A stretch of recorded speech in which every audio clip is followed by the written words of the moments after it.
3 règles de prospection sur les réseaux sociaux, c'est le thème dont on va parler aujourd'hui.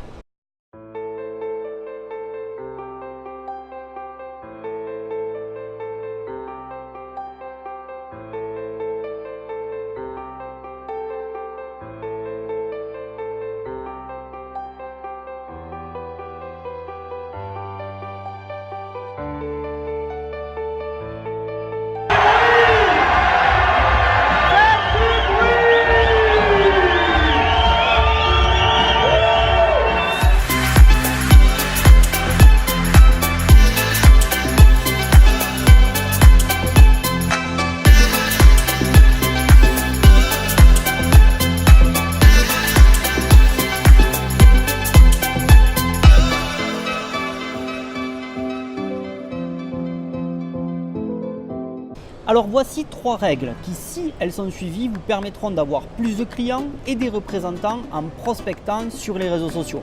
Tout d'abord, il y a 2 façons d'obtenir des prospects. Il y a le marketing et il y a la prospection. Le marketing, c'est l'endroit où vous faites quelque chose que vous espérez, c'est-à-dire qu'une personne non identifiée réagisse ou qui réponde.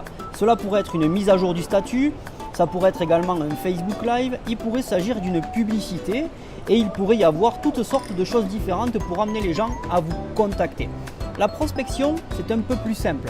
C'est là où vous tendez la main à un individu. Alors, j'ai un de mes coachs en fait qui enseigne le recrutement dans les médias sociaux ou les réseaux sociaux depuis quelques années maintenant.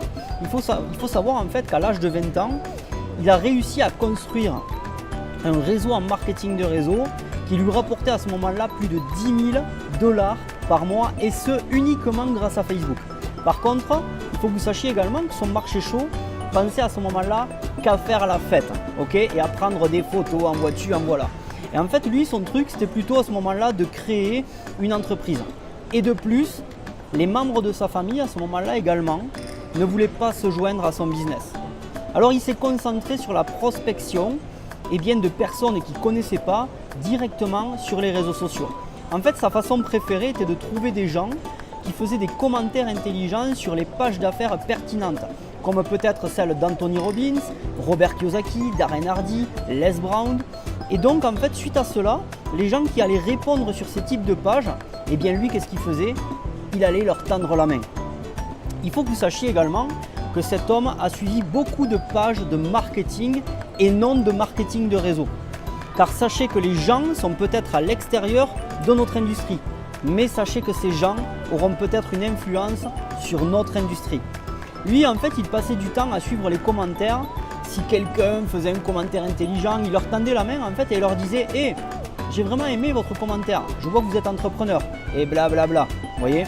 En fait, il commençait la conversation. Au passage, si vous voulez connaître d'ailleurs sa formation complète, envoyez-moi un message en commentaire en dessous de cette vidéo et en mettant « Je suis intéressé par la formation Facebook Attraction ». Et envoyez-moi un mail sur cette adresse mail que vous allez voir apparaître là en contact ici dans la vidéo et je prendrai bien sûr contact avec vous. Alors pour revenir sur ce que je disais, en fait c'est donc un super moyen, vous voyez. Il existe aussi d'autres manières comme par exemple parler davantage de votre produit, service ou d'un événement en particulier. Et en fait vous pouvez faire également un Facebook Live autour de lui. En fait, il y a une certaine structure que vous pouvez utiliser à l'intérieur, par exemple de Elite 100% MLM. Pour ceux qui ne connaissent pas, en fait, c'est un espace de formation MLM qui vous permet d'être formé à devenir un expert, une élite en marketing de réseau. Où on parle en fait, par exemple, d'une méthode qui augmentera vos chances que les gens vous commentent et vous tendent la main. Puis ensuite, vous leur tendez la main et suivez le processus suggéré par votre parrain, par exemple. Donc, il y a 3 règles de prospection sur les réseaux sociaux. On commence par la première. La première, c'est celle-ci. N'utilisez pas le nom de votre entreprise ou le nom de votre produit sur votre page marketing ou votre fanpage. Ce qui signifie mettre à jour votre statut pour dire « Vous devriez rejoindre Herba je sais pas quoi », si c'est le nom de votre entreprise. Vous m'avez compris. En fait, je ne ferai pas ça. Pourquoi? Car cela détournerait les gens ou leur donnerait des coups de pied dans le derrière, qui leur suggérerait « je vais faire fonctionner mon muscle de recherche ». Et là, en fait, qu'est-ce qu'ils vont faire? Eh bien, ils iront faire des recherches et découvriront qu'un blogueur de je ne sais pas où, en fait, n'aime pas du tout cette entreprise. Et donc, vous ne saurez jamais si vos prospects étaient finalement intéressés par ce que vous faites. En fait, moi, qu'est-ce que je ferais? Je préférerais en fait que vous éveilliez leur curiosité en ne disant pas le nom de votre entreprise et en ne disant pas le nom du produit et en les incitant eh bien, à vous contacter. Je préférerais en fait qu'ils doivent se tourner vers vous eh bien, pour savoir de quoi vous parlez et ensuite vous devez au moins savoir eh bien, si cette personne est légèrement intéressée. Et à partir de là, voici le deuxième conseil, n'envoyez jamais un lien de votre entreprise non sollicité. En fait, si j'étais vous, alors cela peut paraître fou car on vous a souvent parlé de mettre de l'urgence et j'ai aussi vu des formateurs dire à leurs équipes voici le lien d'inscription, envoie-le à 300 de tes amis. D'accord? Et là en fait ce qu'il faut que vous sachiez c'est que c'est vraiment mauvais de faire ça. Moi en fait je demandais toujours avant et vous êtes prêt à y jeter un coup d'œil? Et si oui en fait, eh bien je répondais eh bien je serais heureux de vous envoyer un lien ou alors je leur envoyais également, je serais également heureux de vous envoyer une vidéo. En fait, il faut toujours que vous obteniez un marketing basé sur les permissions.